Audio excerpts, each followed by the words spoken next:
Confucius mettre au premier rang la loyauté et la sincérité.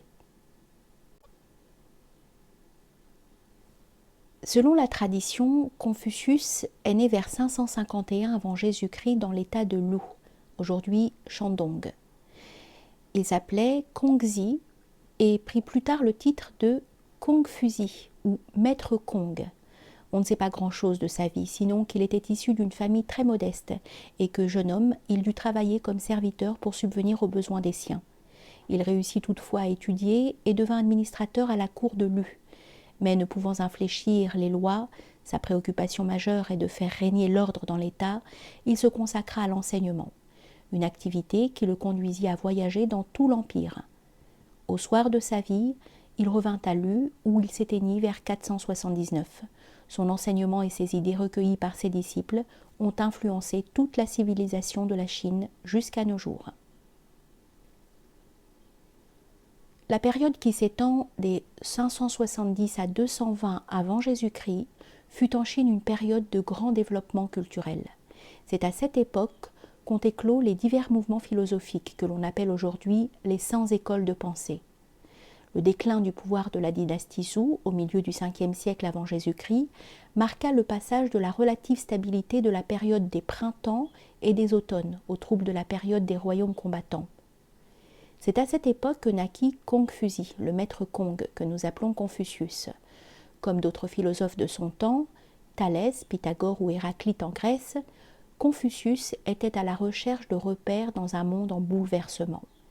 Il s'agissait pour lui de trouver des valeurs morales qui permettraient aux détenteurs du pouvoir de gouverner de façon juste. Contrairement à la plupart des philosophes chinois qui l'avaient précédé, Confucius se tourna vers le passé pour nourrir sa réflexion. Conservateur par nature, il éprouvait le plus grand respect pour le culte des ancêtres et les rites traditionnels, les uns comme les autres cultivés par la dynastie Zhou, dont les monarques tenaient leur légitimité des dieux par l'entremise de ce que l'on appelait le mandat céleste. La hiérarchie sociale était extrêmement rigide en Chine, mais Confucius appartenait à une catégorie sociale nouvelle, celle des lettrés qui faisaient office de conseillers dans les cours princières. En cherchant à concilier les valeurs anciennes et l'émergence de cette nouvelle méritocratie, Confucius élabora une nouvelle philosophie morale tout à fait originale. L'enseignement de Confucius nous est connu pour l'essentiel grâce aux analectes, ou entretiens, une compilation de ses propos et de ses écrits rassemblés par ses disciples. Ce texte est avant tout un traité politique et se présente comme une série d'aphorismes et d'anecdotes dont la somme forme une sorte de manuel du bon gouvernement. Avant l'éclosion des 100 écoles, l'explication du monde relevait des mythes et de la religion. On considérait que le pouvoir et l'autorité morale étaient conférés par les dieux. Confucius est remarquablement muet à propos de ces derniers, mais il désigne souvent le Tian, le ciel, comme la source de l'ordre moral. Selon les analectes, ces entretiens, nous autres humains sommes les agents que le ciel a choisis pour accomplir sa volonté et conformer le monde à la morale. Confucius rompt cependant avec la tradition en l'estimant que le dé, la vertu, n'est pas un don que le ciel accorde aux seuls dirigeants, mais quelque chose qui peut être cultivé et cultivé par tous. Pour concilier le fait que la société est strictement hiérarchisée en classes et sa conviction que tout homme peut être investi du mandat du ciel, Confucius affirme que l'homme vertueux n'est pas uniquement celui qui se tient au sommet de la hiérarchie sociale, mais celui qui comprend quelle est sa place au sein de cette hiérarchie et l'assume pleinement.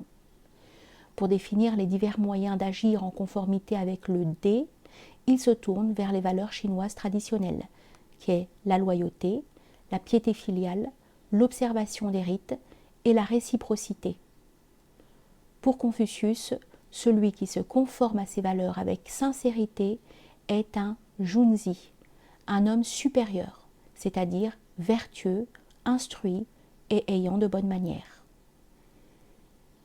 Ces valeurs s'étaient certes élaborées au sein des classes dirigeantes, mais elles n'étaient plus guère que des postures sans contenu à l'heure où le monde de Zhou se désintégrait.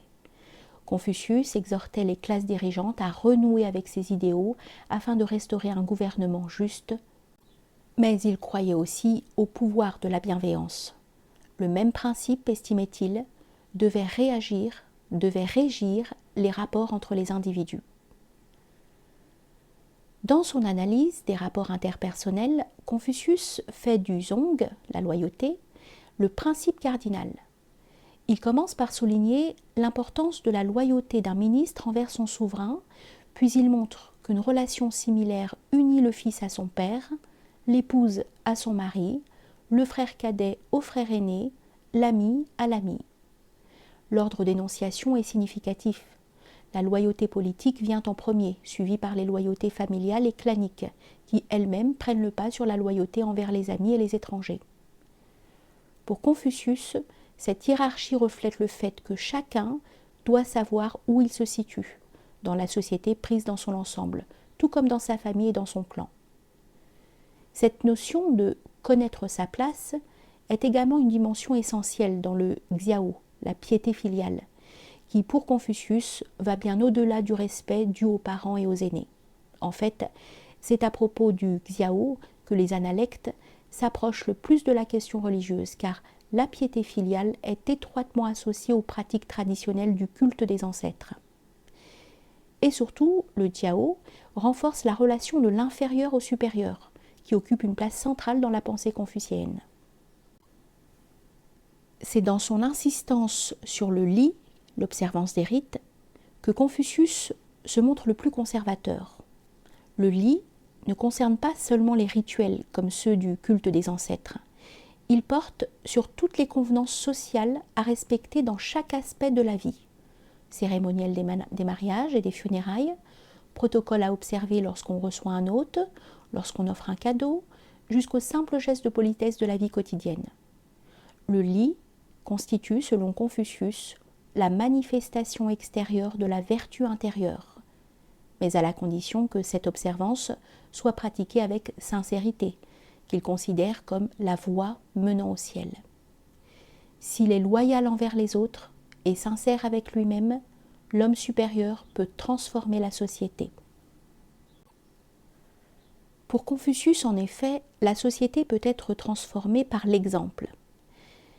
Il dit « La sincérité devient visible. De visible, elle devient manifeste.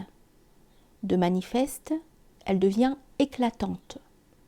Éclatante, elle touche les autres. Les autres, en étant touchés, ils sont transformés par elle.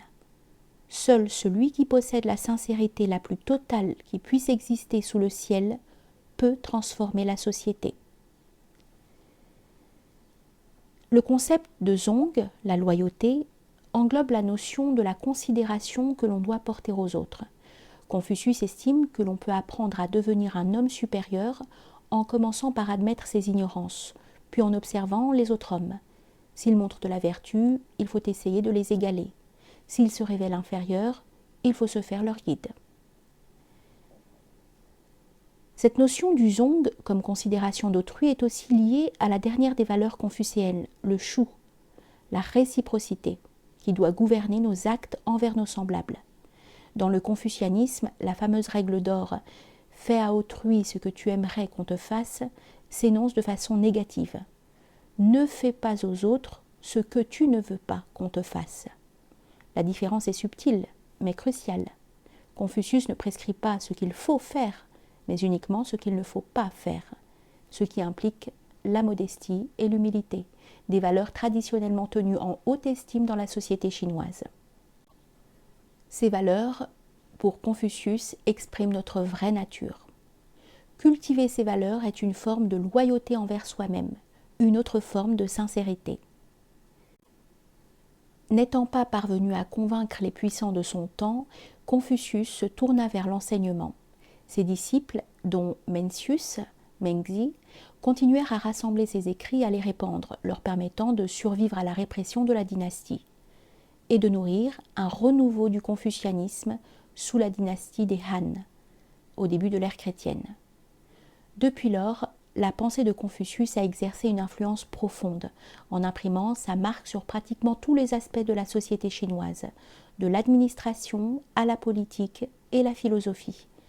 Les deux grandes religions qui sont apparues à l'époque de Confucius, le bouddhisme et le taoïsme, ont remplacé les croyances traditionnelles. Même si Confucius n'a jamais émis d'opinion à leur sujet, il a néanmoins exercé son influence sur divers aspects de l'une et l'autre. Le confucianisme a connu un nouvel essor à partir du IXe siècle, avec l'apparition d'un nouveau courant, le néo-confucianisme, qui a atteint son apogée au XIIe siècle en étendant son influence vers le sud-est asiatique, la Corée et le Japon.